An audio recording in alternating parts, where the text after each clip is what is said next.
In Kansas City, the Urban Waters Federal Partnership is focused on the Middle Blue River.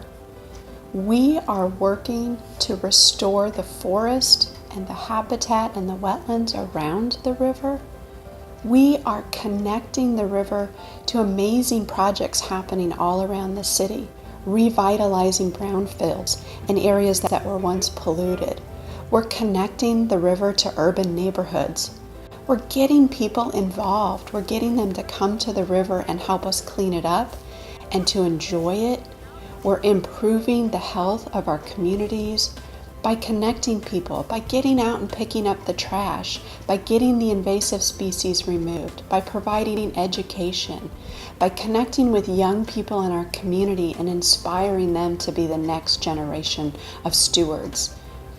Is really an alliance of partners who are dedicated to conserving, connecting, and convening people around the region, but specifically right now in the Blue River, connecting people to nature, conserving areas that are worth conserving. Of our ideas and recommendations, and this project is less planning intensive, and so it's been nice to see some of these things actually come out of the ground and happen. So I'm learning about farm, I'm learning about, the outdoors and different kind of things that can take place on a farm and how it can actually be an economic driver for the urban core. The beautiful part about it is if you look at us, we're surrounded by water on all sides, we're surrounded by beautiful hills. There's so many different types of flora and fauna that just thrive here.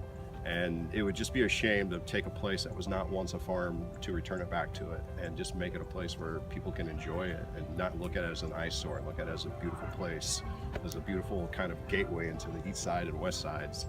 And it really thrills me to think eventually the Katy Trail will be here. I was excited to hear the Katy Trail is going to connect to the trails.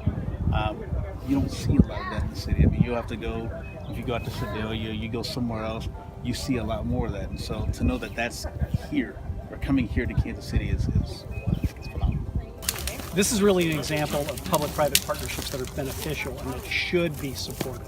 Because this community redevelopment and revitalization wouldn't happen without all of the different federal agencies that are supporting it. But that said, we are leveraging a lot of private money, city money, donations, and from other sources. So it's by no means the only source of funding, but it's an important source of funding. But we've got a lot of other community support as well that's going into this. So again, it's a perfect public-private partnership. So it's going to encourage us to do what we can to change things within our own community. Yeah, so we see corporations already investing in the agriculture operations here so that community gardeners can begin developing those farm plots.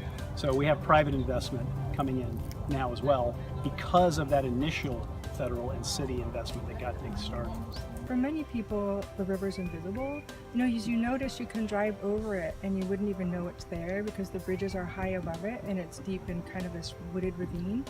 And so in a way, it's like, oh, we have this amazing asset. It flows right through Swope Park, but how would you know that unless you deliberately went to a trail along it?